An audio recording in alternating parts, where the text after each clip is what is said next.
Angkat ini kursi gereja ini.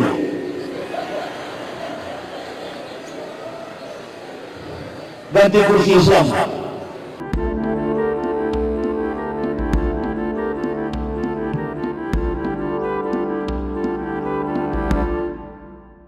Assalamualaikum warahmatullahi wabarakatuh. Berjumpa kembali dengan catatan Syafiq Hasim.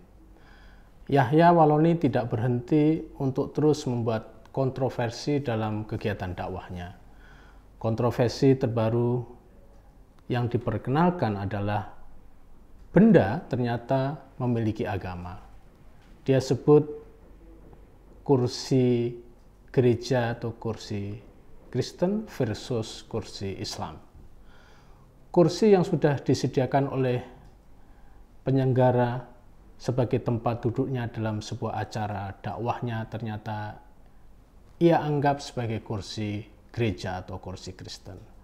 Karena kursi kayu yang diduduknya berbusa, dia minta kursinya diganti dengan kursi kayu yang keras yang disebut dengan kursi Islam. Karena Islam menurutnya suka yang keras-keras. Jelas cara pikir kayak begini mencerminkan ketidaktahuannya dia akan Islam. Nampaknya orang seperti Yahya Waloni memang sengaja berbuat kontroversi karena itu yang bisa membuat mereka memiliki pendengar.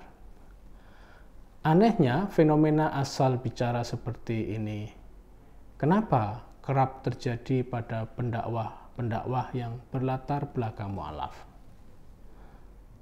Pertama, dengan mengatakan ada kursi gereja versus kursi Islam, sebenarnya dia tidak tahu apa hakikat agama dan untuk siapa agama itu diturunkan.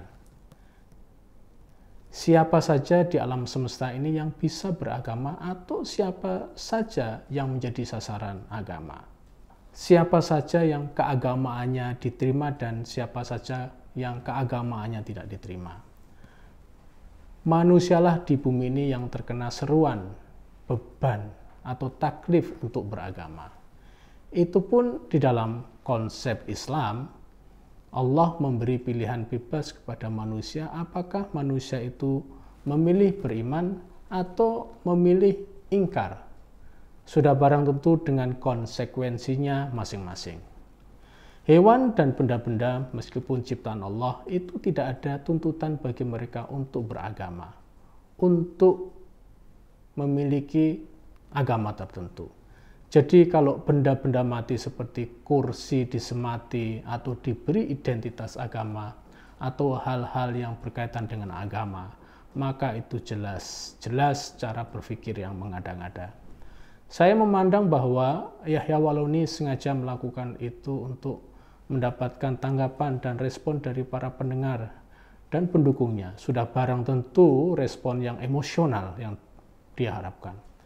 Provokasi seperti ini akan bahaya kalau dia terus lanjutkan dalam dakwahnya karena cara ini bisa membuat hubungan antar agama di akar rumput, terutama di tempat di mana dia berdakwah bisa disharmonis dan bisa terpecah belah. Masalahnya model Yahya Waloni yang lain juga masih banyak. Ini bagian dari keruwetan dalam penyelenggaraan dakwah di ruang publik yang selama ini tidak memiliki aturan yang ketat. Pendakwah model Yahya Waloni juga memperlihatkan kepada orang banyak tentang kelemahan sumber daya manusia pendakwah Muslim, pendakwah kita. Bagi orang di luar, kenapa orang berdakwah dengan kualitas seperti itu masih mendapat tempat di dalam masyarakat kita dan masih ada pendengar dan penggemarnya juga. Saya sering mengatakan bahwa fenomena seperti ini justru bisa menjadi polusi bagi dunia dakwah kita. Kedua, penyebutan kursi gereja atau kursi Kristen dan kursi Islam itu sepintas nampak sederhana. Namun jika kita pikirkan secara mendalam, hal itu memiliki implikasi yang sangat jauh. Di balik pernyataan seperti itu ada kesan jika Yahya Waloni ingin membenturkan agama yang pernah diyakini dan agama baru yang kini dia yakini.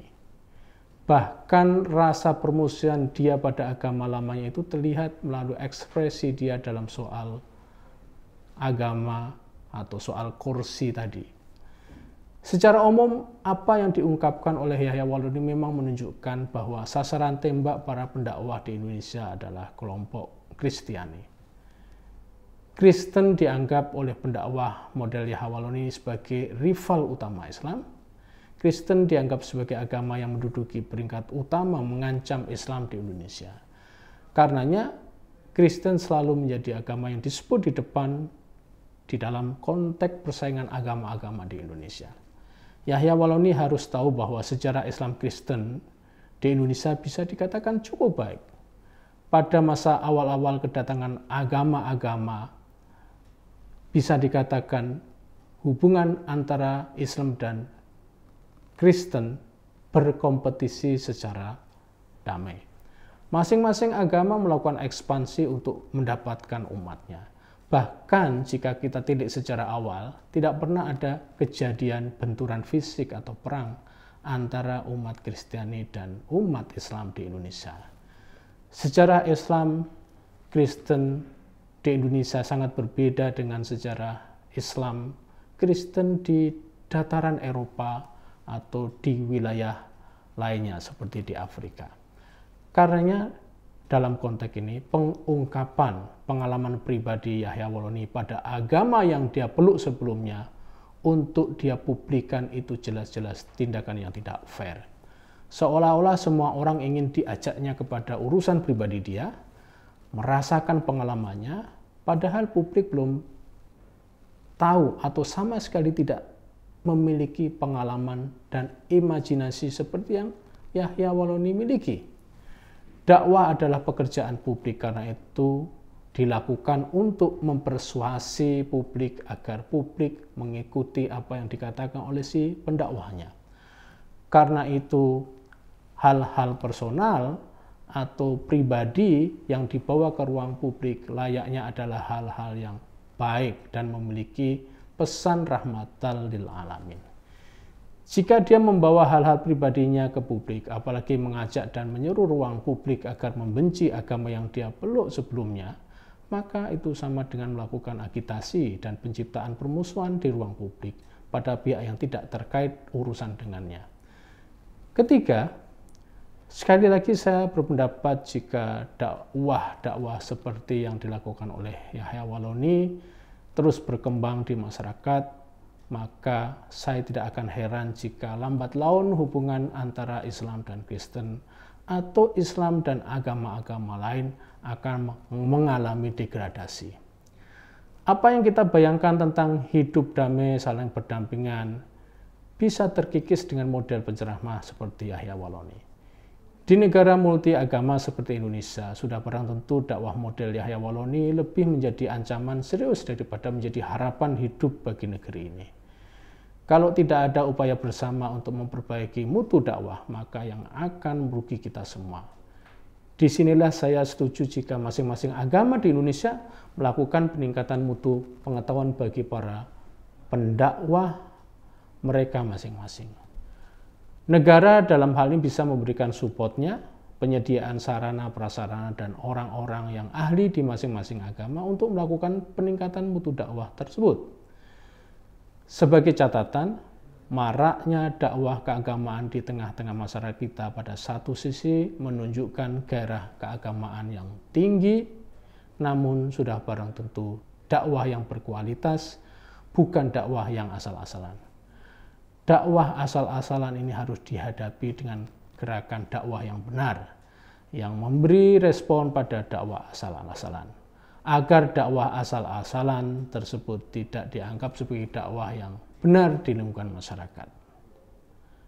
Demikian, wassalamualaikum warahmatullahi wabarakatuh.